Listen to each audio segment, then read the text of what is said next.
Saturday morning in Medford, Oregon, I met with about 40 veterans who are furious about the delays in getting access to care, the fact that they can't maintain providers at the local facility. And by the way, that's not unique just there. I don't know about you, but I'm hearing all across my district, all across Oregon, that these clinics and the hospitals are having trouble recruiting people, keeping people. Morale's already bad. And part of it is because there's this lack of discipline. And I agree, Mr. Collins, that if you're a surgeon and you showed up drunk for the surgery, we're going to give you 30 days to dry out and explain yourself? Are you kidding me? If you were a pilot and showed up drunk from the flight, I can tell you what happens, right? You're done. And so this is part of the problem. The people I represent, the veterans, as you say, the men and women who've fought for our freedom as you've done, they want action, not delay. They want access to care in a timely manner. And everything in this bill, interestingly enough, came up in our discussion from them. How come you're paying bonuses to people that aren't doing their job? Why do they get bonuses at all? Isn't that what we pay them to do? This bill fixes that. Why is it when we raise complaints internally, there's retribution? This bill protects whistleblowers. Why isn't there more transparency about what happens inside the VA? This bill gets at that.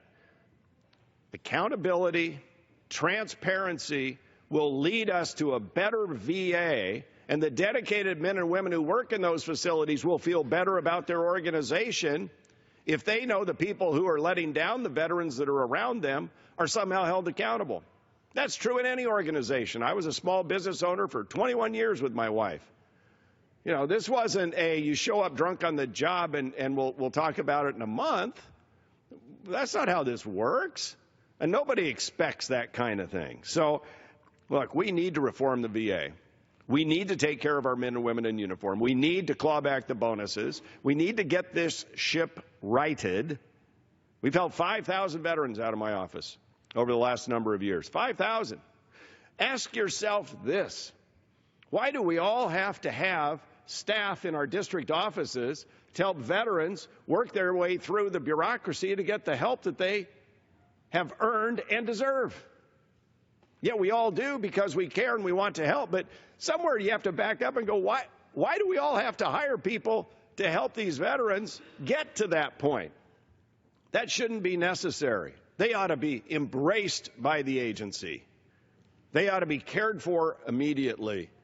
And it should be a complete last resort that they have to actually track down their member of Congress to say, can you help bust through the bureaucracy because my loved one doesn't get access to care or I can't get access to care? This is fundamentally a broken system that needs repair. I think we all agree on that. That's not a partisan issue. None of this should be. We should protect whistleblower rights. This bill does that. We should recoup the bonuses when they were given to undeserving employees, and we should increase transparency. But most of all, we should start with what matters. That is the veteran, and build everything out from there. That, ladies and gentlemen, should be our foremost commitment and our starting place. What's best for that veteran and that veteran's family?